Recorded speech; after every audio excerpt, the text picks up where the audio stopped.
turn it to.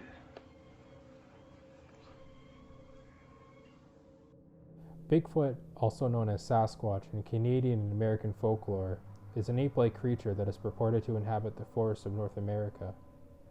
Supposed evidence of Bigfoot's existence is based on a number of disputed video recordings, audio recordings, photographs, visual sightings, casts of large footprints, etc.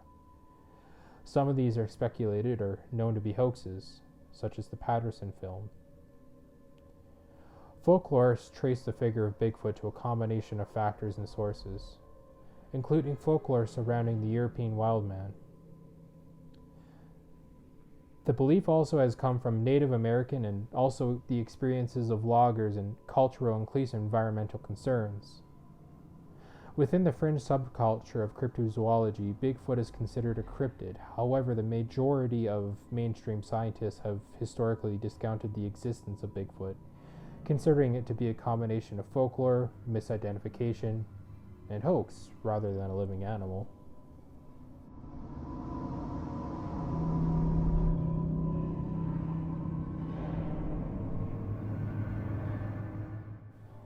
In Colorado, there's a monster that is stalking the elk population and has also been seen by local trackers and police officials, making the sightings just that much more valid. It is described as being 7 to 10 feet tall, hairy with brown blackish hair, and it's guessed to be around 700 to 800 pounds. The first encounter of this creature was in 1881 in Leadville. A miner was mining and heard a roar over the distance. He looked around puzzled for a minute, and he looked at his partners to see if they had much of a reaction to it, and sure enough, they heard this roar too. The miner climbed over a rock to see the origin of the noise, and sees the origin of this noise and sees the beast. In the newspaper that was printed the next day, he claims it was half man, half beast. Almost 100 years later, near Colorado Springs and Pikes Peak, a tracker took a picture of some tracks on a mountain trail, on an abandoned mountain trail, I should add. It is believed that the Sasquatch, or snow beast, migrated to higher elevations during the summer and lower elevations during the winter. It is also believed it hunts the elk population, so thus it migrates with the elk when it changes the seasons. In the year 2000, in Eagle River, a fly fisherman was fishing and he waded up to a remote area of the river and he came across a massive track. He felt very unnerved by this because he felt he was also being watched, because he felt it was a fresh footprint. He returned the following day with a camera and took pictures of the tracks. Dr. Jim Halfpenny, a forensic podiatrist, had a look at the footprint, and he concluded that it was most likely a false sighting and more or less a misidentification, as he said that there were claw prints, so therefore he figured it might have been a grizzly bear. However, though, grizzly bears are only just making their ways back to Colorado in the following years. This was in early 2000, and grizzly bears at this point weren't a very well common sight, so possibly that it could be a black bear. However, though, many other officials, such as the wildlife officers that work in the area, have heard things in the dead of night. Also including police officers who have dash cam footage of thus snow beast running across a road or possibly running down a hill of some sorts. It's up for debate whether or not if there's something out there. But what's more terrifying is that if it does exist, it may not want to be found. Northwest of Colorado, there's a hairy man being spotted in a little town called Vergas in Minnesota. It is described as an 8-foot-tall, highly aggressive, stringy hair, foul-smelling creature. A woman named Cheryl figured the sound of her snowmobile upset this creature as she was snowmobiling in the winter with one of her friends. They were driving by the creature, and the creature saw them and started chasing them with something in his hand. The hit TV show Haunted Highways did an investigation of this. Trying to lure the hairy man out, they used snowmobile sounds to see if they would invoke a reaction. A few minutes after, a figure was caught on thermal walking, and they went to the area and they found broken trees and branches. Wood knocking attempts were also used, and one single knock response was also heard on audio.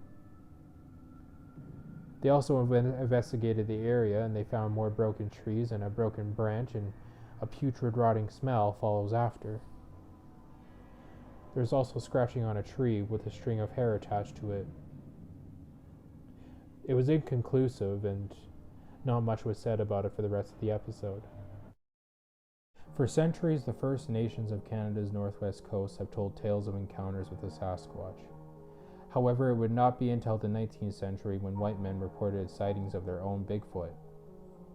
In the winter of 1811, Northwest Company surveyor David Thompson and his crew searched for a passage west through the Rocky Mountains near present-day Jasper, Alberta. Their efforts would lead them to discover the Athabasca Pass. While searching for the route, Thompson spotted a set of large peculiar animal tracks in the snow. The tracks measured 14 inches long by 8 inches wide. They bore 4 large toes, each 3 to 4 inches long with small nails on the end. The ball of the foot sunk 3 inches lower than the toes. Thompson estimated that the creature had passed that way about 6 hours earlier, and was subsequently in no mood to pursue it today. Some speculate that Thompson may have stumbled upon Sasquatch tracks. Following the Klondike gold rush of the late 1800s, prospectors and miners returned from the wilds of the Yukon to civilization, telling them a manner of strange tales. The saloons of Skagway and Dawson City and the bars of Seattle and San Francisco resounded with stories of hidden valleys, lost mines, phantom lights, woolly mammoths, and, of course, wild ape men. Decades later, many of these tales found their way into obscure northern papers. Perhaps the most famous of all Canadian Sasquatch encounters of the story of Albert Ostman. Ostman was a Canadian logger and construction worker in 1924. After a particularly long construction project, he decided to take a much-needed holiday. He purchased a prospecting outfit and set out for the head of Toba Inlet near Powell River, where he hoped to search for a particular lost gold mine.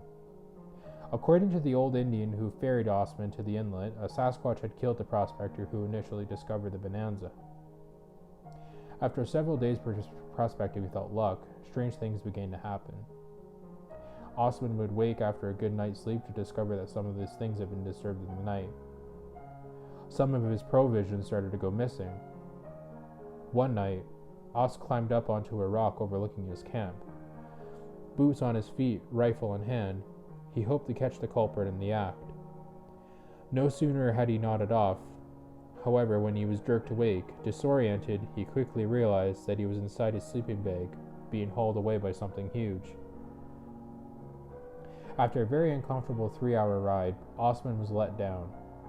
He crawled from his sleeping bag to discover himself inside a cave, surrounded by 4 hairy giants. In Ostman's words, "They look like a family, old man, old lady, and 2 young ones, a boy and a girl." According to the logger, the giants spoke in a crude language, often using gestures in order to communicate with each other. The wild men held Ostman captive for 6 days, feeding him some kind of grass with long sweet roots. On the 6th day, Ostman enticed the 8-foot-tall old man to eat an entire box of snuff tobacco. In the chaos that ensued, the logger gathered his belongings and escaped into the woods. After a day of fleeing and a restless night, Ostman happened upon a logging crew and found his way back to civilization. Out of fear of derision, he chose not to reveal his story until 1957. On the surface, Ostman's tale seems too fantastic to believe. What lends it credence, however, is the fact that Lieutenant Colonel Andrew McCormick Naismith, a respected police magistrate from Agassiz Harrison, BC, cross-examined Ostman in 1957. After a rigorous examination, Naismith concluded that the retired logger was of sound mind and had a seamless story and appeared to be telling the truth. However, these stories still continue to the modern day. Not many other people have been abducted like this man has, but many people have had violent encounters. In May 26, 1996, 7 campers lounged around in Campbell River. They had just come in after a long days of fishing. One of the party was playing catch with her son and a dog. Another, Owen Pate, was building a fire. Suddenly, one of the campers cried out.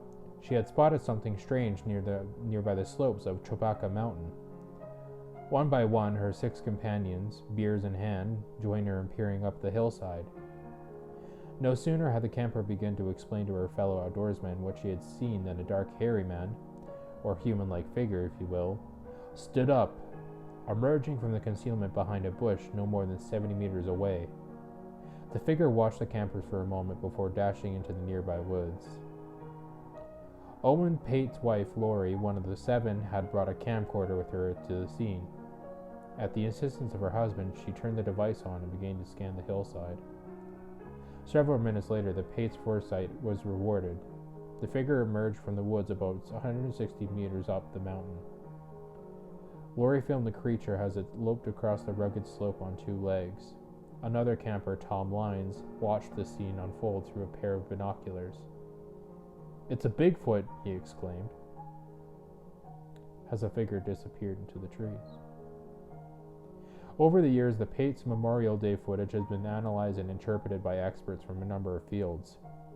Some dismiss the video as hoax and maintain that the mysterious subject is nothing more than a human in a costume. Others claim that the video is evidence supporting the existence of a creature long relegated to the realm of myth and legend. Fake or not, the controversial video and the hype that has engendered it rises to the question, what is the Sasquatch?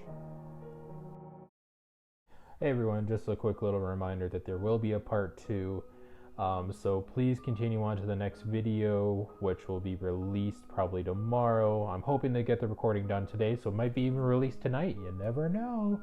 So anyway, ladies and gentlemen, like, comment, and subscribe.